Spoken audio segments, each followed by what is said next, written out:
everyone, welcome to the AmErica show. I am your host, Erica. Should old acquaintance be forgot and never brought to mind? Should old acquaintance be forgot and days of old lang syne? For old lang syne, my dear, for old lang syne, we'll take a cup of kindness yet for old lang syne. And here's a hand, my trusty friend, that gives a hand to thine. We'll take a cup of kindness yet for old lang syne. For old lang syne, my dear, for old lang syne. We'll take a cup of kindness yet for old lang syne.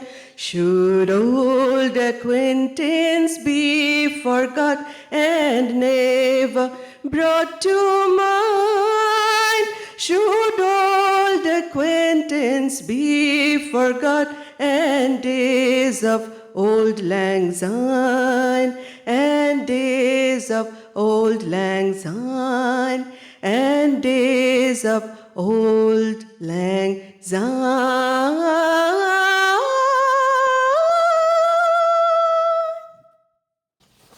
Excellent job. Thank you. 250 years ago, a group of visionaries dared to imagine a nation built on liberty, equality, and the unshakable belief that people could govern themselves. Our challenges are real, but so is our capacity to meet them with courage and creativity. Today, we honor the story of America not as a finished chapter, but as a living, evolving journey. May we continue to shape it with hope, with conviction, and with a shared belief in the power of united people. Happy 250th anniversary, America of one nation under God, indivisible with liberty and justice for all. Last month in July, we had a great episode of the 250 years and the issues that we face. This panel is the second part of that. Here, I have three very accomplished and talented panelists who are great in their own ways as a leader. Being a TV show host, I strongly believe in welcoming people irrespective of their caste, creed, religion, nationality, gender, color, and political party. I also believe in bipartisan decisions. Today, I have a Democratic candidate and two Republican candidates in my panel. As a team, we need to stand above and beyond, respecting each other's emotion, agenda, ideology, and vision with no character assassination or illogical arguments. We need to establish harmony and peace within the community and much beyond. Let's at least try our very best to make the facts come true and be transparent. Dan D'Amico is a 2026 candidate for Westchester County Legislator, District 16, a real estate broker and a former New York firefighter. Dan says he entered the race because too many county seats go unchallenged, leaving residents without real representation.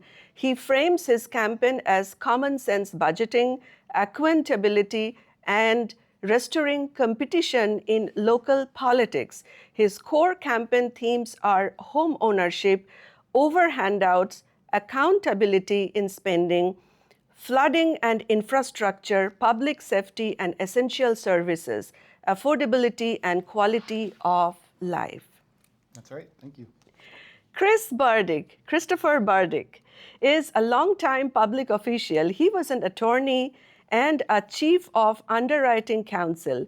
Before joining the assembly in 2021, he served 7 years as Bedford Town Supervisor.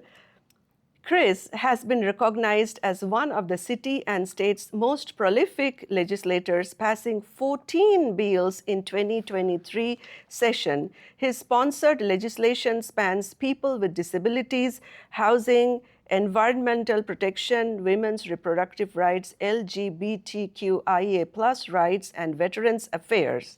Serving in the third term as the New York State's Assembly member, he represents the 93rd Assembly District, which includes Bedford, Harrison, Louisboro, Mount Kisco, Newcastle, North Castle, North Salem, Pound Ridge, and White Plains. Okay. Joseph or Joe Chinkamani is an attorney and Republican candidate for the U.S. Congress in New York's 16th district. His platform themes are tax relief and reduced federal spending, lower energy costs, support for nuclear SMRs, and domestic drilling. High-paying union jobs, strong opposing to progressive identity politics, frameworks, and foreign policy positions involving Iran, Venezuela, and Cuba. Issue positioning highlights our economy, expanding federal tax withholding exemptions, reduce Federal Reserve Authority, shifting monetary policy influence to the Treasury, energy and environment, strong support for nuclear energy SMRs, local drilling, and transforming energy infrastructure into union job hubs. Education, advocates, vocational pathways, opposes DEI-driven policies. Joe wants to bring changes and seeks your support. Joe's website says, now is the time to come together to champion the American dream of prosperity, not just affordability, of unity, not division, together as one. E pluribus unum, America's big, beautiful, melting pot. Okay, so now is the question answer time. And guys, you are ready? You are ready, I know. Yes. Okay, so I'm going to start with Dan. Being in real estate for years, you are a pro in understanding affordable housing very well. How should the county address rising housing costs for seniors, young families, and essential workers? That's a great question. One of the things that I've seen from being in real estate as long as I have been, about 13 years now, is that supply drives everything. But also that developers who largely build a lot of apartments, especially if you know the downtown Yonkers area, there's a lot of luxury apartments coming up. So what we're seeing is that many people are being priced out. So to answer your question, I think that the county has a responsibility that when any county funds go towards building a structure, that some of those apartments should go up for sale. Because one thing I could tell you is that throughout the years, I've watched people build real estate, and if anyone here owns a property, they would know when you buy a property, especially in a state like New York, it tends to increase in value. So what happens is it's what's known as an inflation hedge. You buy a property today for $300,000, 5 years from now it's worth $550,000 or $600,000. You now inherited and built that equity. Whereas if you rent, which for me has been what I've seen the legislators and the county focus on is just renting, those people are stuck in the incremental rise. So an apartment in downtown Yonkers, say 5 or 6 years ago, used to start at $1,600. Now it's going for $2,400, $2,500. So I think if we focused more on building apartments, you could build them the same height, the same amount of units. What I say is if county funds go towards it, let's put a portion of those to go for sale. Because if you increase the amount of supply that's out there for sale, you'll start to see prices level out. But at the moment, we only build luxury rentals. So we find that a lot of people are being discouraged, especially in my district, in District 16, the downtown area. People just feel that their rent continues to rise. And I believe the fix is to get in there and to allow people to attain home ownership. So my focus would be on building properties. We could go, like I said, same height, same amount of units, but let's give 10 or 15% for sale. Let's put more into the housing market, into the housing supply. And I think that'll start to level off a lot of the issues that we're seeing in our district. Great. Okay, Chris. People with disabilities, social justice, especially within the carceral system, environmental conservation, and housing are a high priority at your office. How do you handle all this, Chris? Well, a lot of the work that I do comes from my serving on New York State Assembly committees. And in fact, principal committees that I'm going to mention, I requested to be appointed to those committees. And they include people with disabilities, housing, environmental conservation, and correction.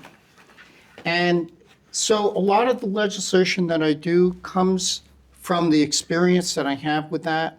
I also serve as chair of the subcommittee on employment opportunities for people with disabilities. And one of the other things that is extremely important to me is the experience that I had as supervisor that I draw upon. For example, I had created as supervisor the Prison Relations Advisory Committee because I have 2 correctional facilities in my district, the Bedford Hills Correctional Facility and Taconic Correctional Facility. And we wanted to work with the superintendents, and we wanted to work with groups that go into the prison that tries to help with the rehabilitation of those who are incarcerated there. And in fact, they had requested that I request to be put on the committee. In addition, a lot of my experience with environmental conservation issues comes from the work that I did as supervisor, because I worked with Bedford 2030. We established goals for reduction in greenhouse gas emissions, which helped to inform what I do there. Also, one of the great things that I have is the experience of people who are on advisory committees, which I had appointed, comprised of residents who have knowledge and expertise, professionally and otherwise, in these areas. They might be caregivers to people with disabilities. They may be those who are in the service area that actually provide services to them.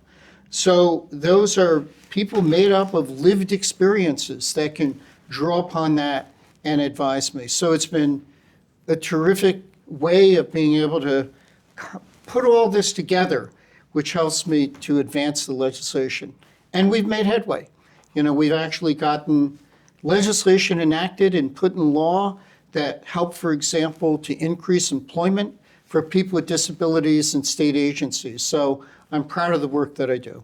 Great. Awesome. Okay. Now for Joseph. Latimer publicly questioned the loyalty of Muslim and humanitarian communities who cast protest votes in Michigan and other states over Gaza policy. What are the sources of your fundraising money? What is your take on Greater Israel? Well, I don't have 2 nickels to rub together, so nobody has to worry about where I'm getting my money from, number one.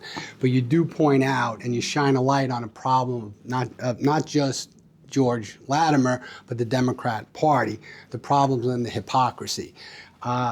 Get Along George is being paid by one side, AIPAC, so that he doesn't join the other side, the socialists, right?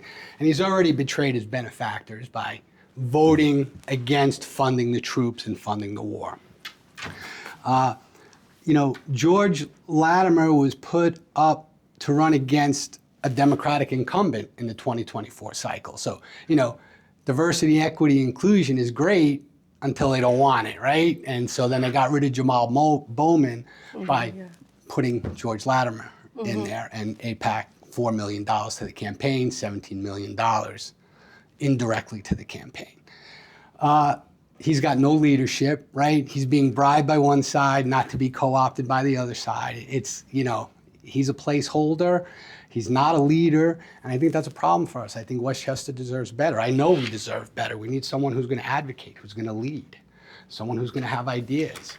George has none of those. He doesn't belong there. He's old, he's tired, and he's dull, and his time should be up. So, yeah. I have had a very good experience with Mr. Rob Astorino. So we had celebrated Diwali in his office. So it was pretty good. Sweet Rob's memories. a good guy. Yes. Okay, He's Dan. Your agendas are expanding home ownership, reducing taxes, fixing flooding, tightening county spending, and addressing homelessness with accountability and services. Please throw lights on your key takeaways and how you can prove yourself above and beyond compared to your opponent, Shania Williams. How are you better than Shania? This is a great question, and I thought about this when I had first entered into the race. And I think, in short, how I differ, one thing is that I don't take this personal at all. This is not a personal attack. I actually don't even know my opponent. I've only maybe met her shortly for 2 or 3 minutes. But what I do look at is I look at the county as a whole. And I look back, and I look in 2021, the county budget was it was $2 billion, and today it's $2.5 billion. It's about a 25% increase in just under 5 years. So I look at this more from a record perspective when I say, how am I better or not? I've started a company at a very young age. I've built it. I have many agents that work for me in the real estate world, and I started my career in public service as a FDNY firefighter working in New York City and East Harlem. So I know what it takes to be on the public service arena, and then translating that into business. I think business and politics line up very, very much alike. And what I mean by that is, as a legislator, one of your biggest jobs here in the county is to navigate the budget. You set the budget. Some funds are directed straight from the state legislators, like my friend here sitting next to me. And there are certain things that we have no say over. But then there's a large amount where we do have a say over. So I look at this as more of a referendum on the job that's being done in the county. 25% increase over 5 years in spending, increases in property tax, right? I think it was 3.5%, and just the overall spending alone. So I look at it as I've ran a business and continued to build that, and I have the experience from public service into the business world.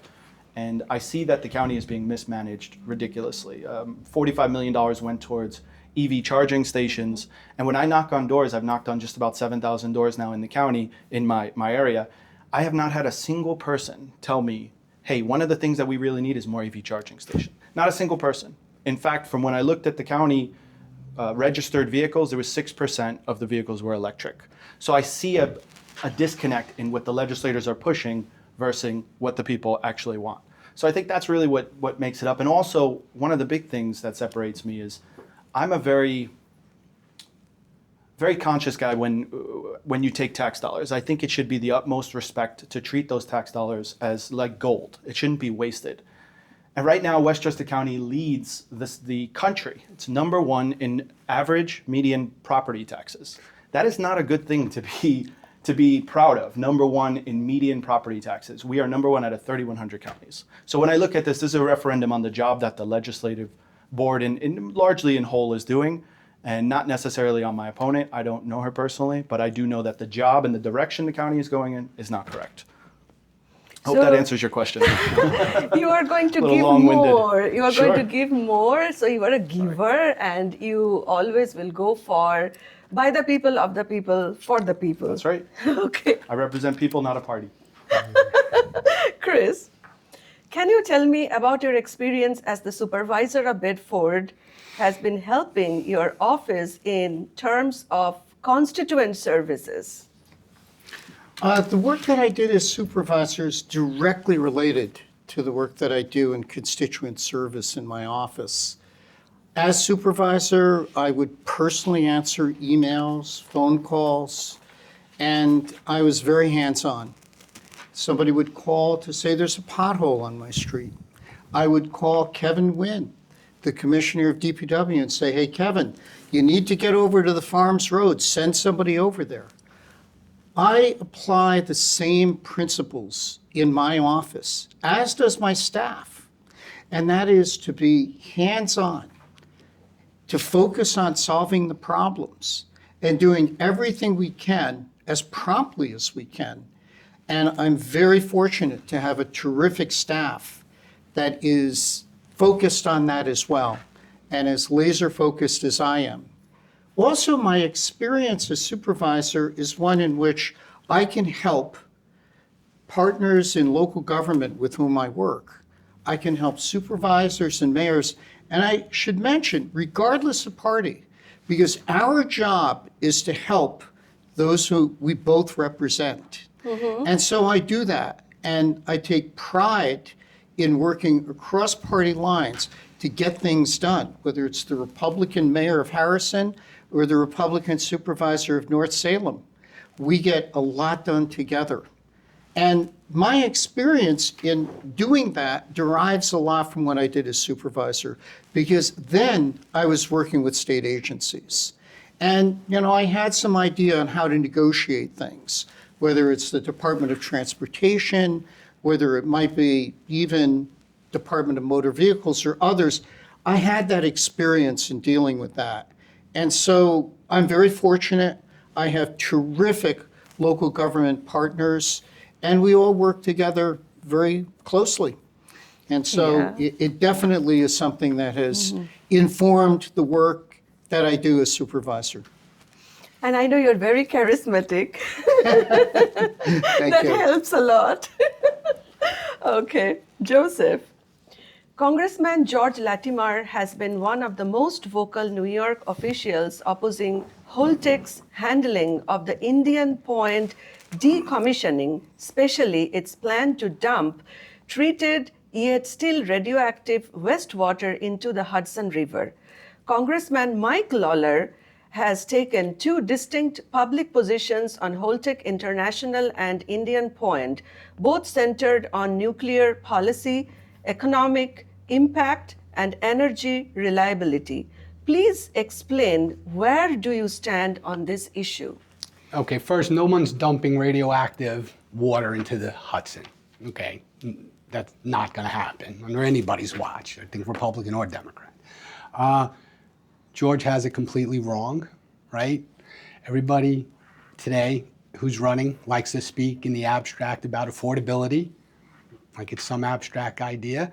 There are three things that really make this county unaffordable. That's taxes, utility costs, and healthcare expenses, including health insurance. There's only one way to lower energy costs, and that's to increase the supply. It's the only way you're going to do it, unless you shut down demand and tell people they can't charge their cell phones. So good luck with that. So we absolutely need a source of energy that we can control, and nuclear energy is absolutely the answer. Technology has come so far with the small modular reactors. They take up a fraction of the size, the footprint. They are constructed so that to be able to withstand any kind of earth tremor. Engineers, and you don't have to believe me, go to the Department of Energy's website, U.S. Department of Energy. That's where I got my information. I'm not a nuclear scientist. I have no, special knowledge, but that's what my research shows. There are those who like to say, well, we need solar energy instead. You would need to cover 75 square miles of land with solar panels in order to meet what really a third of an acre would do for nuclear energy. So it's not a real. So you are assuring us that there will be no danger. You are assuring us. Sure. Yeah. Okay. All the studies show that all the proper precautions are in place, and it's a lot safer than it was, and we never had a problem in the past. So it's something that we need to go forward with. Okay. Cool. Yes. Okay, Dan. How would you balance keeping property taxes affordable while maintaining county services? Let's put a special emphasis on this issue. That's an excellent question. I think the number one thing, as I mentioned in the previous question, is that politicians and the government has to be a good steward of the finances that taxpayers give us. If we are number one for highest tax, median tax, property tax in the nation, then it's very clear to me that this is not a income problem, this is a spending problem, right? If you're making the most money of any county across the country, 3,100 counties, you should be much better steward of that. And as I mentioned before with the EV charging stations, as you go through line by line, there's just an immense amount of waste, and there's an immense amount of focus on the wrong things. When I talk to people, affordability in housing is number one. Joe touched on it. With the energy prices, we're 70% higher than the national average for our Con Edison. I mean, these are things that have to be tackled. Let's shelf the electric car mandate. Let's shelf a lot of these things. I'm not saying we're against them, but if we can't help the elderly and people on fixed incomes to overcome the immense burden of taxes and of energy, then we have no right pushing forward electricity mandates and EV charging. That's great. Let's put that to another time. Let's handle the needs today, and let's continue moving forward. So that's how I look at it. Go through line by line, like any business. I couldn't tomorrow just raise all my prices. The market will shift and say, we're not going to work with you anymore.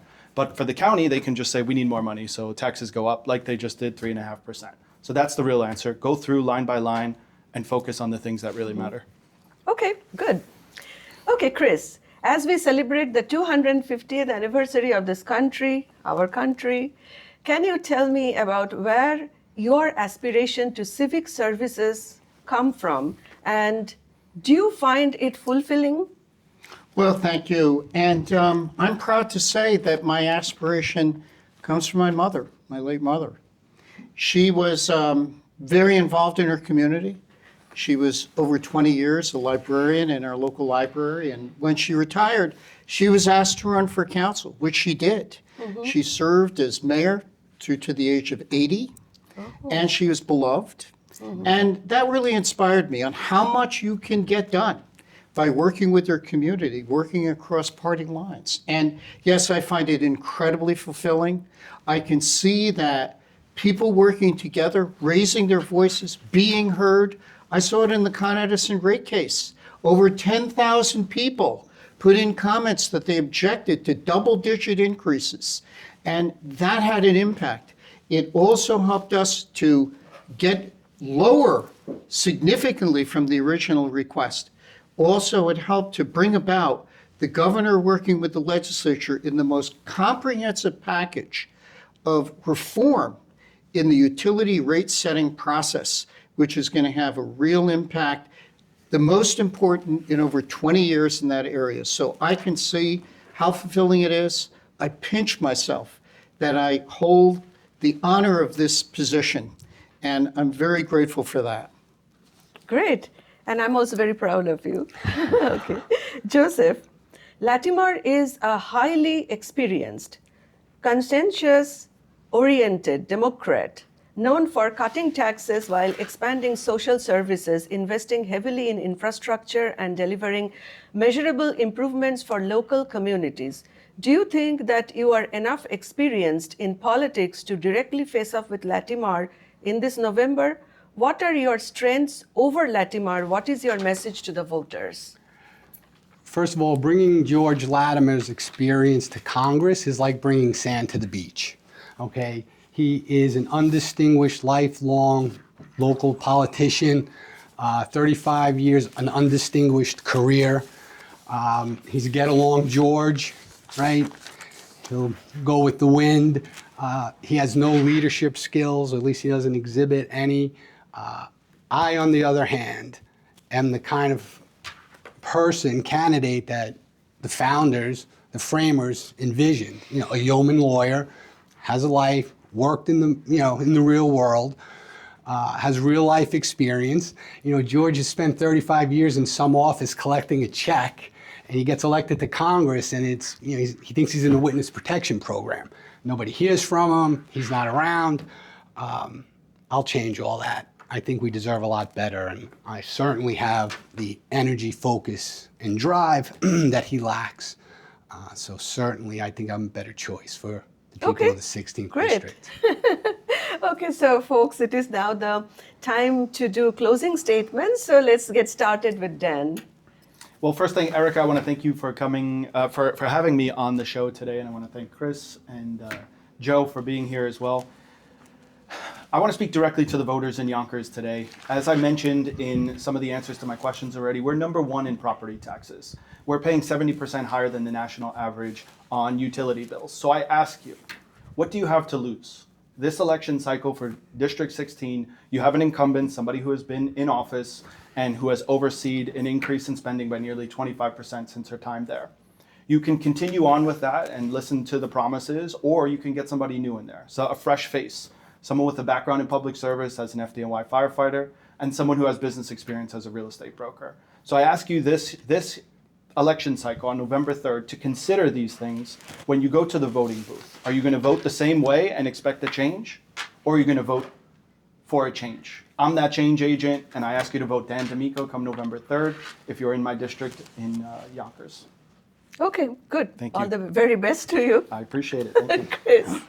Well, I want to thank you as well for inviting me on this panel, and also my co-panelists here. Thank you for your service in putting yourself out there. It's not easy to put yourself out there for public office. And I know that your focus on the bicentennial is central to this, and I commend you for that. I love this country. I love my job. My staff, in fact, makes fun of me because I'm always working. It could be, 7 a.m. on a Sunday morning that I am replying to one of my constituents and copying my staff. And as I mentioned, I think that I pinch myself that I have this job. And I have the privilege, and very few people do, of actually being able to go to work every day to try to help residents in their day-to-day problems, and also to try to do everything that we can to make lives better for New Yorkers.